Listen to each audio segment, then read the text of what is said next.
This video covers the arpeggio for the B minor triad, the one chord in B minor. The key of B minor has two sharps. It's the relative minor to D major. So when you're doing the scales and arpeggios for D major, I encourage you to go ahead and do the scales and arpeggios for B minor also. Same thing. The notes on the B minor chord, for the right hand you have a B, a D, and an F sharp.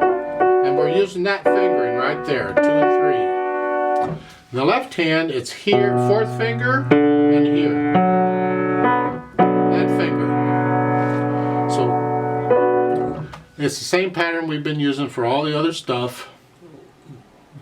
We want to just learn it. The purpose of this beginner part is just to learn this and get the feeling of it in our fingers. So we do a tremolo exercise. We alternate the notes, just going up and down, one octave, one note per beat. As simple as that.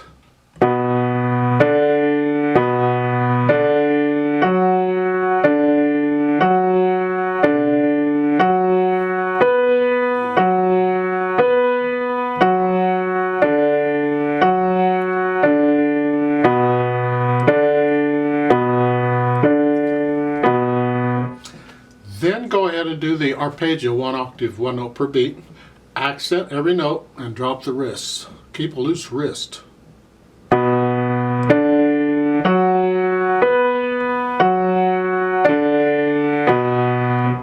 That's all we're after here at the beginner level. Just learn that much. Now at the intermediate level, you do everything you did in the beginner level, including the tremolo.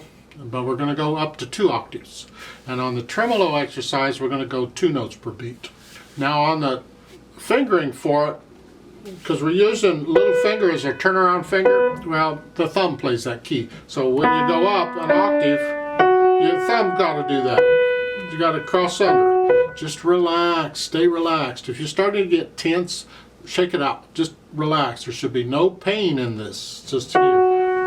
And you go up to go down.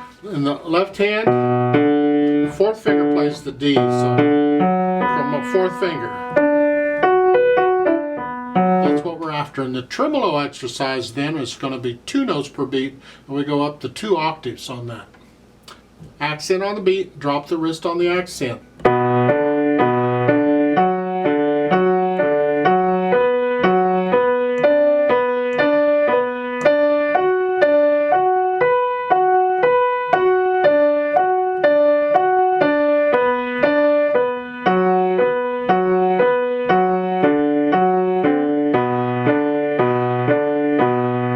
So, then once you've done that, you do the arpeggio.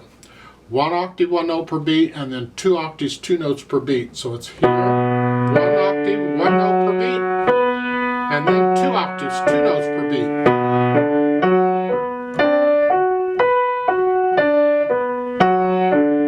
Make sure you're accenting on the beat and drop the wrist on the accent. Yeah. Then for the advanced, and please don't do the advanced until the intermediate is pretty comfortable, fairly comfortable for you. And you can do it without looking at the keyboard if you need to. But for the advanced, we're going to do the beginner and the intermediate levels, and then we're going to go on into 3 and 4 octaves. Now by now you may not need the tremolo exercises. If you have been doing it faithfully, you won't need it. If you haven't been doing it, I encourage you to do it. It will help.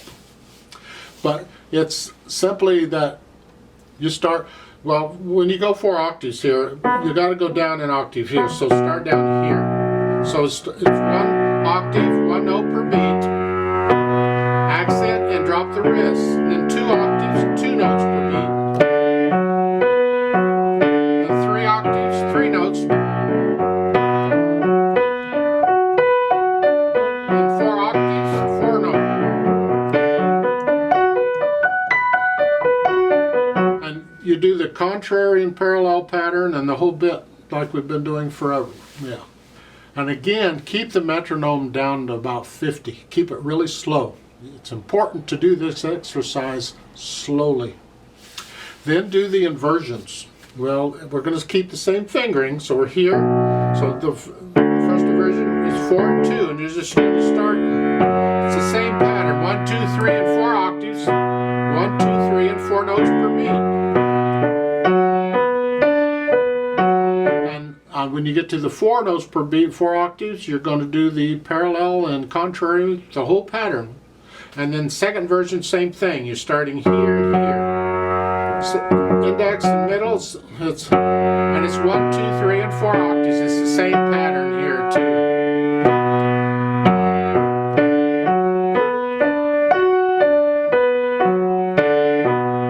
And parallel and contrary and the whole bit. See, the beauty of this is that when you're doing the contrary and on the inversions and so forth, it drills it in, the feeling into your hands. You don't need to practice it in parallel thirds and parallel sixths because you're getting it into your fingers. It's there if you need it. Yeah.